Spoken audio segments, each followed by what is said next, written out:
Hi, welcome to Telugu ప్రపంచం channel. ఈరోజు అయితే జిల్లేడు మొక్క కోసం తెలుసుకుందామండి. ముఖ్యంగా ఫస్ట్ ఇవి 3 రకాలు: తెల్ల జిల్లేడు, ఎర్ర జిల్లేడు, రాజ్ జిల్లేడు. తెల్ల జిల్లేడు పువ్వులు అయితే తెల్లగా ఉంటాయి, ఎర్ర జిల్లేడికి కొంచెం పింకిష్గా ఉంటాయి. రాజ్ జిల్లేడుకి వచ్చేసరికి వైట్గా ఉండి దాని మీద పర్పుల్ కలర్ లేయర్ లాగా ఉంటుంది.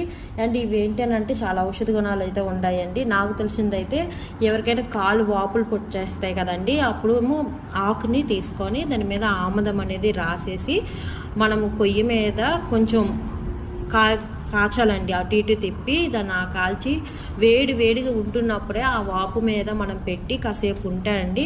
కంటిన్యూ 3 days చేస్తే వాపు అనేది మాయమవుతుంది. అంతేకాకుండా కీళ్ళవాతం నొప్పులు ఉంటాయి కదండి, ఆ నొప్పులకు కూడా ఇది చాలా మంచి ఔషధం అండి. ఆ నొప్పులు ఉన్న వాళ్ళకు కూడాను ఈ జిల్లేడి ఆకుని లేదంటే జిల్లేడి పాలు పెట్టి దాంట్లో చిన్న ఆముదం చుక్క మరగబెట్టి దాన్ని రాసాము అని అంటే చాలా మంచి బెనిఫిట్స్ అయితే ఉంటాయండి. దీంతోపాటు